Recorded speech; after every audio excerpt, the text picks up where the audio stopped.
Welcome back. African governments are reviewing the risk of too much dependence on China after years of lending and investments in the continent that has shored up loans to billions of dollars.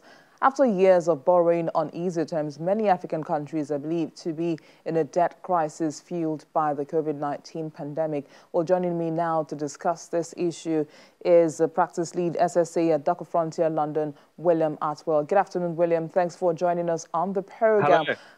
Now, let's begin our conversation with Zambia's public debt to GDP, which is heading towards 100% of GDP this year. And like many other countries in sub-Saharan Africa, is at a rising risk of debt distress. What role have Chinese loans played in getting us to this point?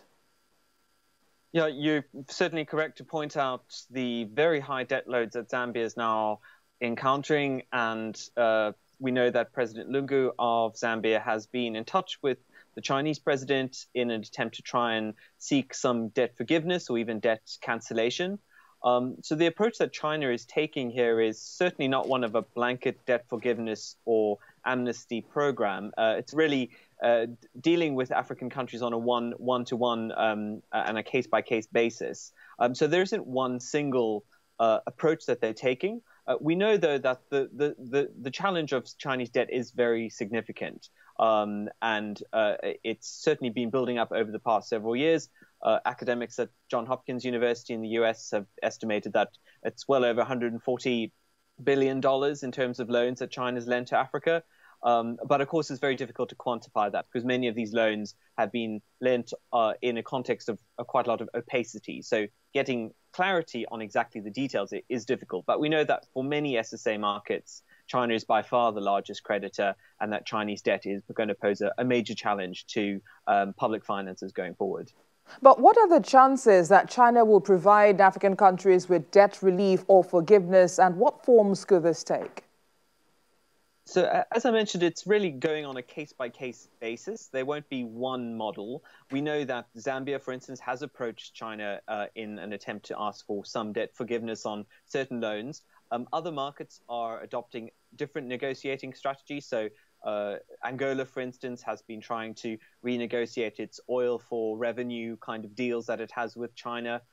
Others are seeking for deferments on some of the debt repayments as well. So there are a number of different approaches that could be taken. What we don't think is that China is going to provide a big, generous debt forgiveness scheme. So that's very unlikely.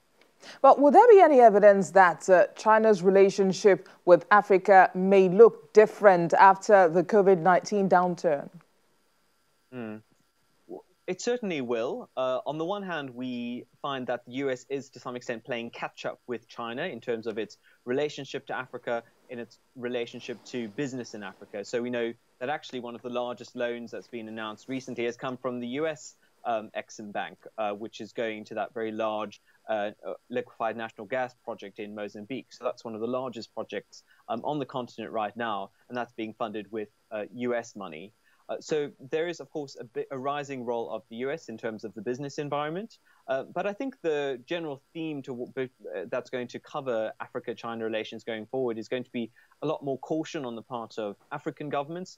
We know Kenya, for instance, has been investigating the terms of that standard gauge railway project, which is one of the biggest mega infrastructure projects in East Africa.